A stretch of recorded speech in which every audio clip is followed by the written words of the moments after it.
Hi hello friends, welcome to Tarun Sundar family. இன்றைக்கி வீடியோவில் தலைப்பு பார்த்துருப்பீங்க, எனக்கும் விவசாயத்துக்கும் என்ன சம்மந்தம் அப்படின்னு. என் வீடியோ பார்க்குற நிறைய பேருக்கு உங்களுக்கு சந்தேகமாக இருக்கலாம். விவசாயம் நான் இப்போ பார்க்கலங்கிறது நான் உங்களுக்கு ஏற்கனவே சொல்லியிருக்கேன். ஆனால் நான் நிறைய விவசாயத்தை பற்றி வீடியோ போடுறேன்ல, யாருமே ஒரு அனுபவம் இல்லாமல் சொல்ல முடியாது. அது என்னைக்காவது யாராவது புரிஞ்சுருக்கீங்களா? விவசாயத்துக்கு எனக்கு ஒரு சம்மந்தம் இருக்குது. என்னன்னு கேட்டிங்கன்னா, எங்கள் அம்மா சாகுற வரைக்கும் விவசாயம் பார்த்துச்சு. எங்கள் அம்மா சாகிறதுக்கு ஒரு 3 மாதத்துக்கு முன்னாடி படுத்த படுக்கையாயிருச்சு. எங்கள் அம்மா சாகையில் வயசு 58 வயசு. இப்போ இறந்து 2 வருஷம் ஆகுது. எங்கள் அம்மாவுக்கு அப்படி ஒன்றும் வயசு இல்லை. 58 வயசு ஒரு வயசா? எங்கள் அம்மா சாகிறதுக்கு என்ன காரணம்னு நான் ஏற்கனவே ஒரு வீடியோவே போட்டிருக்கேன். சரி, ஓகே. இப்போ நான் விவசாயத்தை பற்றி பேசுகிறேன்ல, எனக்கு விவசாயத்தை பற்றி என்ன தெரியுங்கிறது உங்களுக்கு தெரியணும்ல, அதுக்காக தான் இந்த வீடியோ. இந்த அடையாளம் இருக்குது பார்த்தீங்களா, இந்த சட்டை, இந்த துண்டு, இந்த அடையாளம் எங்கள் அம்மாவை பார்த்து நான் எங்கள் அம்மாக்கிட்டேருந்து எடுத்துக்கிட்டது. எங்கள் அப்பா சட்டை, எங்கள் அம்மாவோட இந்த துண்டு, இது ரெண்டும் தான் எங்கள் அம்மாவோட அடையாளம். இதை நான் எடுத்துக்கிட்டு யூடியூப்பில் பேசுகிறேன். நிறைய வாட்டி சொல்லியிருக்கேன் நான் எங்கள் அம்மாவை பற்றி. இப்போ எங்கள் ஊரில் எப்படி நாங்கள் விவசாயம் பார்ப்போம், எனக்கு விவசாயத்தை பற்றி என்ன தெரியும். எங்கள் ஊரில் 6-7 வயசு பிள்ளையிலேருந்தே காட்டுக்கு கூட்டு போயிடுவாங்க. கூட்டு போய் முத ஆரம்பிக்கிறது ஈஸியான வேலையா, வெங்காயம் பிடுங்கிறது, மல்லிக்காய் பிடுங்கிறது, இந்த மிளகாப்பழம் பறிக்கிறது, இந்த மாதிரி ஈஸியான வேலையெல்லாம் சொல்லி தருவாங்க. களை எடுக்கிறது இருக்கிறதுலே கஷ்டம். ஒரு காட்டில் களை எடுக்கிறதா இருந்தால் 1ஆங்கலை 2ஆங்கலை 3ஆங்கலை வரைக்கும் கூட போகும். களைக்கொல்லி மருந்து அடித்தாலுமே 3 களை வரைக்கும் போகும். இந்த 3 களை எடுக்கிறதுக்கும் அந்த வெயிலில், வேகாத வெயிலில் எடுக்கணும். சரி, ஓகே. இப்போ வாழை படம் பார்த்துருக்கீங்க பார்த்தீங்களா, அதில் அந்த கிளைமேக்ஸ் சீன் பார்த்துருக்கீங்கள, இதே மாதிரி எங்கள் ஊர் விவசாயிகள், எங்கள் சொந்தக்காரவங்களுக்கு 2 இன்சிடென்ட் நடந்திருக்கு. அதையும் என்னன்னு சொல்கிறேன். எனக்கு விவசாயத்தில் என்னென்ன வேலை தெரியுங்கிறத நீங்கள் தெரிஞ்சுக்கோங்க. டிராக்டரில் அவங்க லாரியில் வாழைத்தார் ஏற்றிட்டு உட்காந்து போகிறத பார்த்துருப்பீங்க வாழைப்படத்தில். எங்கள் ஊரில் ஃபுல்லாமே டிராக்டர் தான். டிராக்டரில் நல்லா வெங்காயம் தள்ளி, நெத்து மூடை, மல்லிக்காய் பிடுங்கிறது, அப்புறம் தட்டைப்பயிறு, அது நீங்கள் தட்டைக்காயை, நீட்ட காயை வாங்கி சாப்பிட்றீங்கள, எங்கள் ஊரில் அது இவ்வளோ தான் இருக்கும். தட்டாம்பயிறுன்னு சொல்லுவோம். பாசிப்பயிறு, நெத்து எடுக்கிறதுன்னு சொல்லுவோம் எங்கள் ஊரில். அப்படியே உளுந்தங்காய் இருக்குல்ல, அதெல்லாம் மாறாக பிடுங்கி அப்படியே கொண்டு போய் களத்தில் போட்டு அடிப்பாங்க. அந்த பாசி பயிருங்கிறீங்களா, அது மட்டும் காயை மட்டும் பிடுங்குவாங்க. ஏன்னா மறுகாய் மறுபடியும் அதில் வரும். அதை செடியோடு பிடுங்க மாட்டாங்க. அந்த பாசி பயிர் காயை மட்டும் பிடுங்குவாங்க.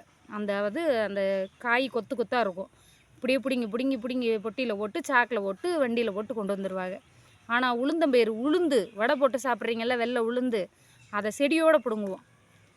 இப்படி பிடுங்கி டிராக்டரில் போட்டு எங்கள் சொந்தக்காரவங்க வரையில், எங்கள் சொந்தக்கார பெரியம்மா, ஒரு பெரியம்மா, அந்த பின்னாடி அந்த டிக்கி இருக்குல்ல, அது மேலே உட்காந்துருந்தவங்க போகுது. நல்லா மழை பெஞ்ச நேரம், டிராக்டர் அங்கிட்டு இங்கிட்டு இப்படியே போகையில் ஒரு கல் மேலே டிராக்டர் ஏறி கீழே விழுந்து பிடதியில் அடித்து இறந்துட்டாங்க. எங்கள் சொந்தக்கார பெரியம்மா, வள்ளி பெரியம்மான்னு சொல்லுவாங்க. எங்கள் சொந்தக்காரவங்களோ எங்கள் ஊருக்காரவங்களோ இந்த வீடியோ பார்ப்பாங்க, அவங்களுக்கு தெரியும். நீங்கள் போய் சொன்ன நினச்சாலும் எங்கள் ஊருக்காரவங்க யாராவது பார்த்தா கமெண்டில் போடுங்க. இப்போ அந்த பெரியம்மா ஒருத்தவங்க இறந்துட்டாங்க. அவங்களுக்கு பிள்ளை இருந்திருப்பாங்க. அவங்க நிலைமையெல்லாம் யோசித்து பார்க்கணும்ல. அவங்களுக்கு எத்தனை பொம்பளை பிள்ளைய தெரியுமா? 4 பொம்பளை பிள்ளைய, 4 பொம்பளையோ 5 பொம்பளை பிள்ளைகளோ, ஒரே ஒரு பையன். கொத்தனார் வேலை தான் அவங்க. இந்த மாதிரிலாம் எங்கள் ஊரில் ஒரு சம்பவம் நடந்திருக்கு. 2வது சம்பவம் எங்கள் அத்தை, எங்கள் அம்மாவோட அண்ணன் பொண்டாட்டி ஒருத்தவங்க இதே மாதிரி தான் வண்டியில் லோடு ஏற்றி போகையில், காட்டு வேலை பார்த்துட்டு வரையில் அதே இன்சிடெண்ட் தான். மழை பெய்யுது, டிராக்டர் மாட்டி அப்படியே தள்ளி முள்ளு போகுது. அதே மாதிரி கீழே கால் உடஞ்சி போச்சு. இந்த மாதிரி எங்கள் ஊரில் நிறைய சம்பவம் நடக்குது. நான் தெரிஞ்சதை சொல்கிறேன், தெரியாமல் நிறைய இருக்குது. சின்ன பிள்ளைங்க முதற்கொண்டு பள்ளிக்கூடம் லீவுனாலும் சரி, சனி ஞாயிறு லீவுனாலும் சரி, எங்களை கூப்பிட்டு போயிடுவாங்க காட்டுக்கு. போய் ஊட வெட்டி களை எடுக்க விடுவாங்க. நமக்கு அதுக்கு ஒரு செலவுக்கு ஆகுமே அப்படின்ட்டு. இந்த பக்கம் நான், அந்த பக்கம் எங்கள் அக்கானா நடுவில் என்னையும் விட்டுருவாங்க. ஊடால் கூடி ஒரு கட்டி மட்டும் எடுத்துகிட்டு போ அப்படின்ட்டு. அதாவது ஒரு ஆளுக்கு 2 கட்டி விடுவாங்க. 2 கட்டினா 2 பாருன்னு சொல்லுவீங்கள்ல, ஒரு வரிசையில் காய் இருந்துச்சுன்னா ஊட களை இருக்கும்ல, அது மாதிரி 2 கட்டி விடுவாங்க. ஒரு ஆளுக்கு 2 கட்டினா இங்கிட்டு எனக்கு சேர்த்து 2 கட்டி, அதை எங்கள் அம்மாவும் அந்த பக்கம் இன்னொரு எங்கள் சொந்தக்கார அக்காவுங்க யாராவது இழுத்து என்னை சேர்த்து கூட்டு போவாங்க.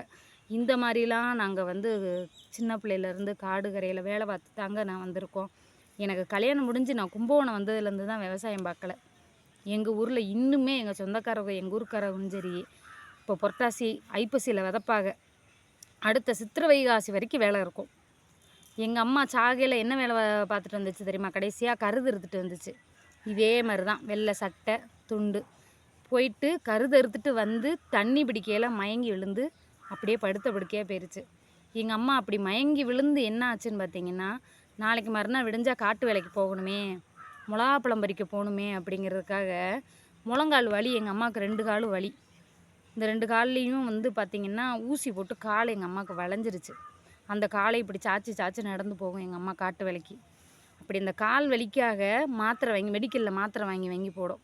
அந்த மாத்திரையை சாப்பிட்டு சாப்பிட்டு கர்ப்பப்பை கிட்னி எல்லாமே வெந்து போச்சு.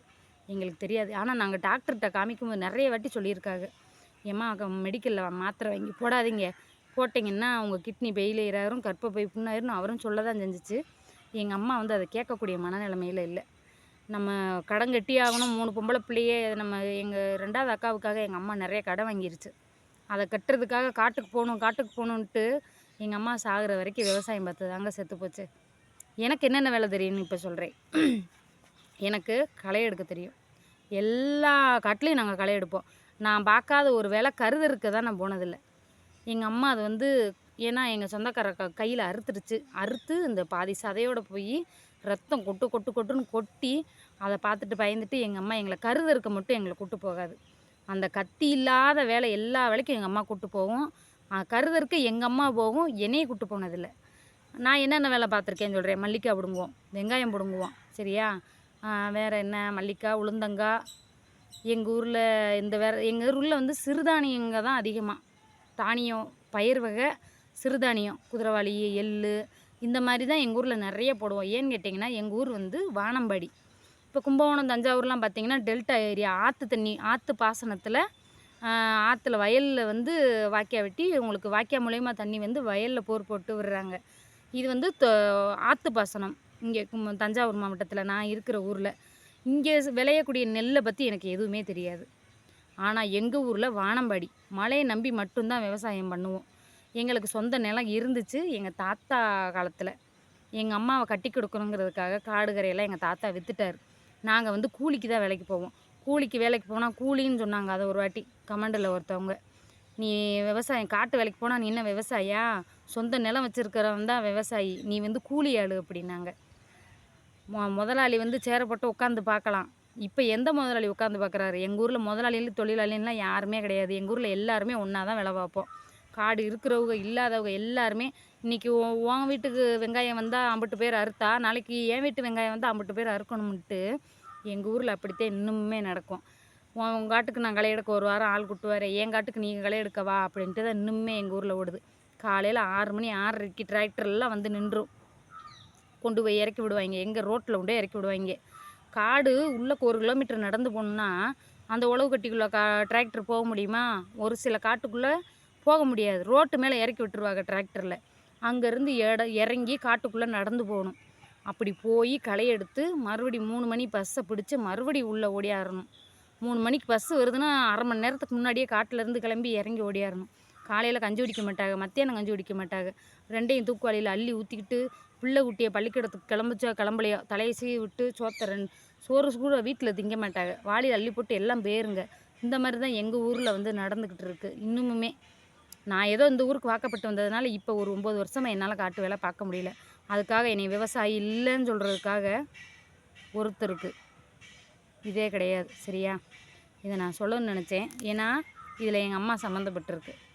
அதனால் இது நான் யாருக்காகவும் சொல்லலை. நிறைய பேர் நீங்கள் தெரிஞ்சுக்கணும்ல, உனக்கெல்லாம் விவசாயத்தை பற்றி என்ன தெரியும்னு சிலர் யாரை மனசில் நினச்சிருக்கலாம்ல, அவங்களுக்காக. உங்களுக்கு வந்து கருதறுக்க தெரியுமா? தெரியாது. உங்களுக்கு வெங்காயம் பிடுங்கிறதுக்கு வெங்காயத்தாள் அழகாக சூப்பர் மார்க்கெட்டில் வெங்காயத்தாள் இப்படி விற்கிது.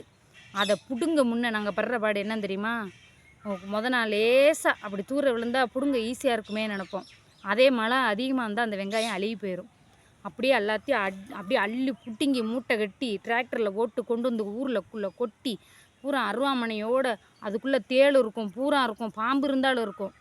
காட்டு வேலைக்கு எங்கள் ஊரில் போய் எத்தனை பேர் பாம்பு கடிச்சு தேள் கடிச்சிருக்காங்க தெரியுமா? நிறைய பேர் இறந்துருக்காங்க தெரியுமா உங்களுக்கு? இப்படியெல்லாம் எங்கள் ஊரில் நடந்திருக்கு. இந்த விவசாயத்தை பற்றி இன்னும் நிறைய இருக்குது சொல்ல. ஆனால் டைம் பத்தாது. நீங்களும் இவ்வளோ நேரம் பொறுமையாக பார்க்க முடியாது.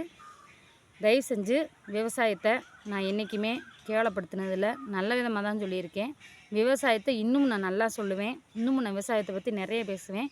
பிடிச்சிருந்தா கண்டிப்பாக லைக் பண்ணுங்கள், ஷேர் பண்ணுங்கள், சப்ஸ்கிரைப் பண்ணுங்கள். பை.